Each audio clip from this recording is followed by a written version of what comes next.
Starting things off with the huge news for Bianca Belair. Just a few days back, Bianca Belair claimed that her finger was still a huge issue for her, and how surgery was still an option on the table. Well now, sources are stating the precise opposite. According to WrestleVotes, Bianca Belair is expecting to be totally medically cleared by this upcoming week, and they claim that WWE won't wait long to use her, and that her comeback to television is certainly imminent. This is excellent news to hear, especially since Bianca just completed scaring the life out of everywhere by announcing that surgery was likely needed for her finger. So it looks like Bianca was likely twisting the truth there, merely to keep her return and clearance a surprise, and keep people speculating about her situation. But the good news is that the damage is not as terrible as Bianca was suggesting, and there's a very significant probability that we are just a few days away from seeing her again, which is wonderful since outside of a few short-term cameos, Bianca Belair hasn't been seen routinely on WWE television since the road to WrestleMania 41, so after 4 months of her status being up in the air, she's back and she should make an impact right away. There's not much solid information on what exactly Bianca Belair will be doing once she's back next week, but the obvious thing to bring out is that she will officially be back in the singles division for the first time in a few years. Bianca's recent tenure in WWE saw her spend a lot of time as tag team teammates with Naomi and Jade Cargill, but with this return right there, it appears like her time in the tag team division is actually officially finished. She's back in the field of singles action,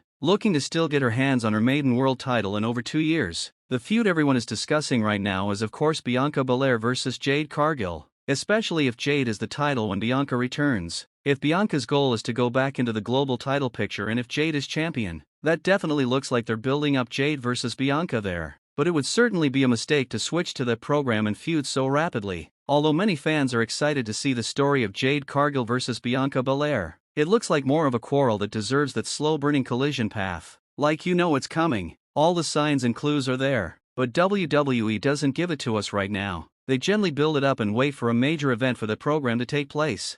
That sounds like the more ideal way for them to go in with Bianca versus Jade. Bianca should not be the first opponent for Jade's title reign right off the beginning, because if you do so, you effectively write yourself into a corner. Jade Cargill can't lose in her first championship defense, and Bianca Belair can't lose coming off her return. Seeing such match in the short future would most certainly entail a disqualification finish, because both women really can't afford a loss right now. But if they drag it out a bit, let Jade Cargill stack a bunch of wins and successful title defenses, and then let Bianca Belair come in like the final boss for Jade Cargill to confront. That absolutely seems like the far superior approach to the feud right there. Jade loads her momentum with successful title defenses, and Bianca stacks her momentum by rushing through everyone to become #1 contender for Jade's title. So you can already see the seeds for the collision course in there. That is where the road is headed to right now. But the big issue is, when will they pull the trigger and have the match take place? A lot of fans still look at it as a WrestleMania 42 program, but we'll see if WWE can keep them apart all the way until next year's WrestleMania. Do you think Bianca against Jade should happen in 2025? Or keep off on it until next year's WrestleMania? Alexa Bliss is a great place to start because she was just asked some really fascinating questions and had some really fascinating responses. The topic of whether Alexa will collaborate with the Wyatt Six in the near future is one that she has been asked frequently lately during an interview with Fox News. In response to Wyatt's Six query, Alexa offered her typical response with an added twist. Wyndham always said, "Alexa and I will always be connected, and when it happens and when we reconnect, it's going to be something big. I'm not sure if that has to do with the Wyatt Six or something else. Perhaps we see Charlotte Flair from a different angle. I'm not sure. You never know what will happen since it's WWE." Last quotation. Alexa continued by saying that although she is happy with her present program with Charlotte Flair, she is still adamant that it would be exciting to work with the Wyatt Six in the future. Alexa is correct. As Bray stated during the 2023 Royal Rumble when he was being inundated with inquiries about Alexa and himself reuniting. According to Bray, they will always remain connected, but when they finally reconcile, it will be a significant event. Unfortunately, as is typically the case, we will never witness their genuine reunion. However, Alexa believes that joining the Wyatt Six will be the closest thing she can do to seeing Bray Wyatt again. When Alexa rejoins him, Bray indicated it will be something major. Ironically, the big event he was alluding to at the time might have been Alexa joining his faction. Bray Wyatt spent a lot of time working on a project called the Wyatt Six.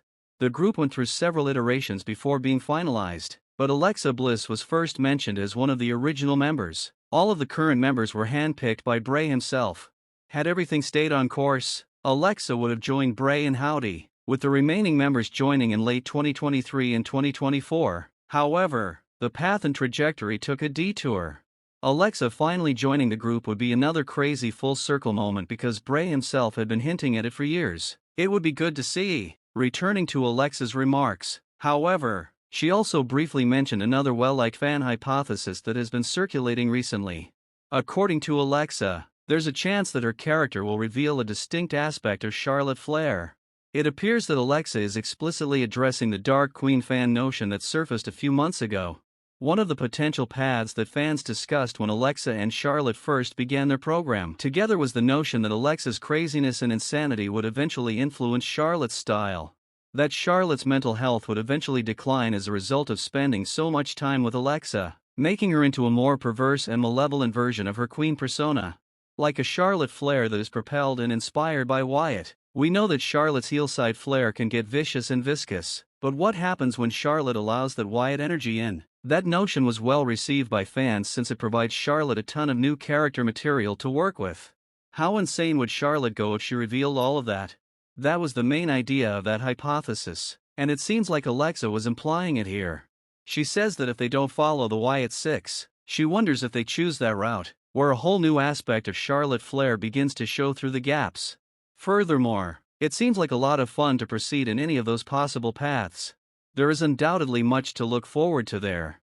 Will Alexa and Charlotte ever part ways? Is Alexa going to lose her mind and try to join the Wyatt Six?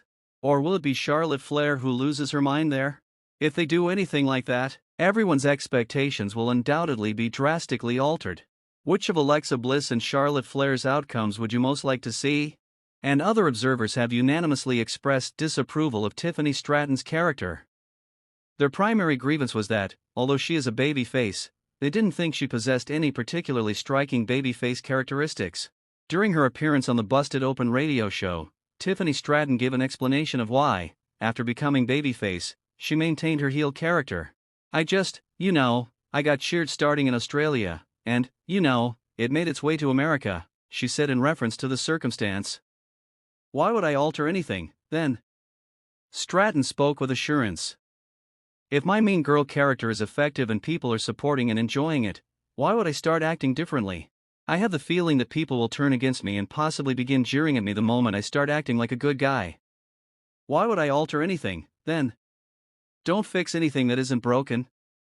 It was really eye-opening and transformative for me to hear myself applauded, especially as someone who is meant to be jeered. Final quotation, and Tiffany Stratton makes a really good point there. She got to the dance because of her self-assured, heel-like personality, which is what truly caused her fan base to take notice.